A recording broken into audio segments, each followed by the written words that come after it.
Alright. Back for more. Hooray! So Sargon conquered Mesopotamia. So Sargon is important. He's called Sargon the Great. He was one of the first, if not the first, conquerors in human history. He basically unified the entirety of Mesopotamia into a singular state. So like he established the first true great empire. I am the greatest. So Sargon is known for that, for his conquest, for becoming the first leader of a huge unified state. I believe there's a mask, Sargon's mask. We'll flash that on the screen. Next would be Hammurabi. Hammurabi is Babylonian. Sargon, check. Hammurabi is known for being a king of the Babylonian Empire, is a loose term. He's most well known for the Code of Hammurabi, which is pretty brutal. One could say draconian. It's basically one of the first enumerated system of laws. Basically, and they're harsh. It was an eye for an eye. Eye for an eye. Exactly. But it's one of the first known examples of the law being written out and applied to everyone. Alright, Hammurabi, check.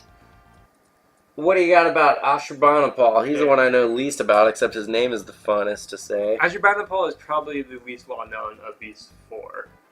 My knowledge of him is limited. He was one of the most well-known kings of the Neo-Assyrian Empire.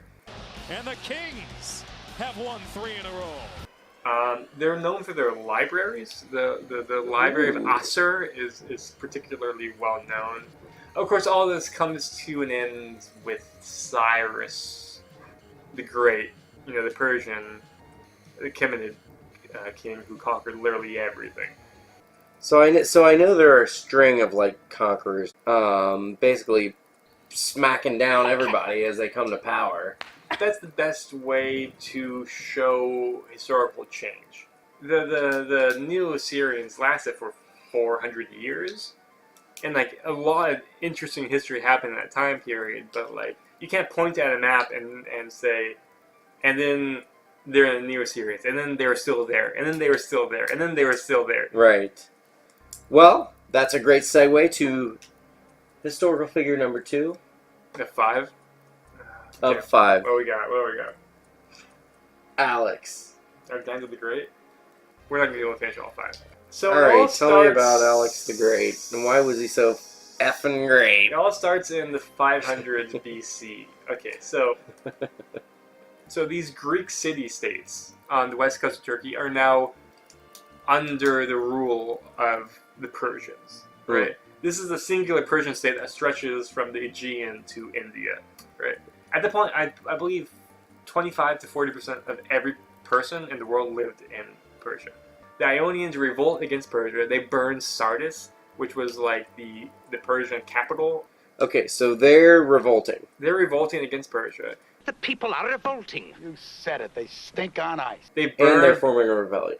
They burned Sardis, which is also in western Turkey. They have some success, but the Persians come in and quash it. They stamp it out, right? Okay. But Darius, the Persian king, is super pissed at Athens, who particularly was supporting this rebellion, right? So he sends an expeditionary force of Persians to teach the Athenians a lesson. I'm gonna teach you a lesson. They land in eastern Attica and around a city called Marathon, and the Greek, particularly mostly 95% Athenian army meets them. On the plains of Marathon, surprisingly, the Athenians defeat the Persians, who go back to Persia, whatever. And this is such a great victory that they sent a messenger named Philippides back to Athens to tell them that they'd won.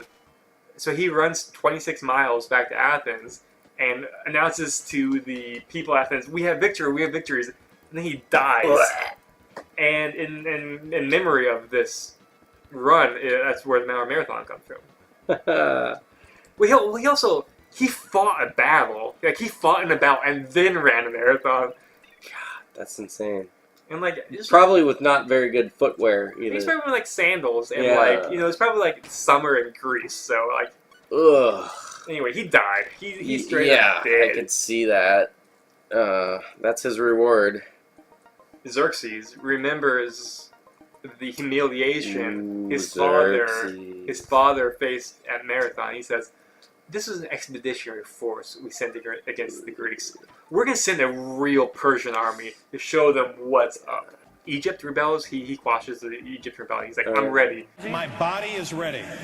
All right. He goes, he forms his army. Herodotus said there were 1 million Persians. 1 million. That's clearly not correct, but Can't be. one could argue up to 150,000. 100 billion. They cross into Greece, Okay.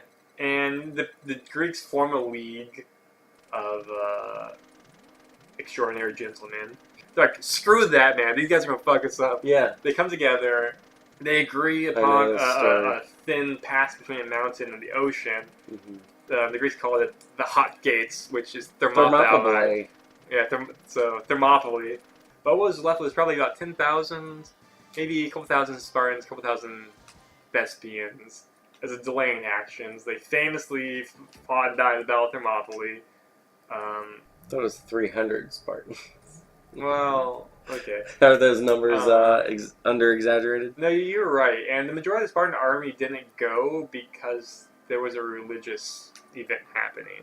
Anyway, Thermopylae is like romanticized as this like last stand of brave people against insurmountable odds. It's a David and Goliath story. I mean, they all died, and it wasn't important. And the long run, it didn't matter. Well, Sardis and Plataea are the two actually important battles of the war. And you've seen, have you seen 300? You read through it. Yeah, I've read it. At the very end, when like he's, the whole story is this dude it's Faramir telling a story. Yeah. And then they come up and it's like, but now they're meeting like 1,000 Spartans, or like 10,000. That's Plataea. Oh! Anyway, so the Greeks are defeated. They go back to Greece. Okay. 100 some odd years pass, but the Greeks had like, this was like this like cultural shifting moment in Greek history where they're like, we have like this existential enemy, and it is Persia. Yeah. Sparta, in a long, drawn out, and well documented. You should read Thucydides. It reads like a modern history book. The dude was a good historian. Thucydides? Thucydides. Thucydides. Thucydides. Thucydides. Want me to write it up? I got it. So he documented the Peloponnesian War. Yes, in a book he called... How are you've had more whiskey than me, but I think I'm drunker. In a book he called The Peloponnesian War. Original title? Sparta's hegemony was short-lived. Soon Thebes became the leading force in Greece. They famously had their sacred bands, which was 200 individuals, 100 pair of gay lovers, formed the base of their elite unit. Hey. And basically the theory was that since they were lovers, they would fight to the death for each other. Well, High fives for the women. I mean, they won. They beat Sparta. They beat Sparta at the Battle of Leuctra, which was the shift in power in Greece. And anyway, meanwhile, Macedonia. hang on, I got it. Stop kicking people into the pit of death, really.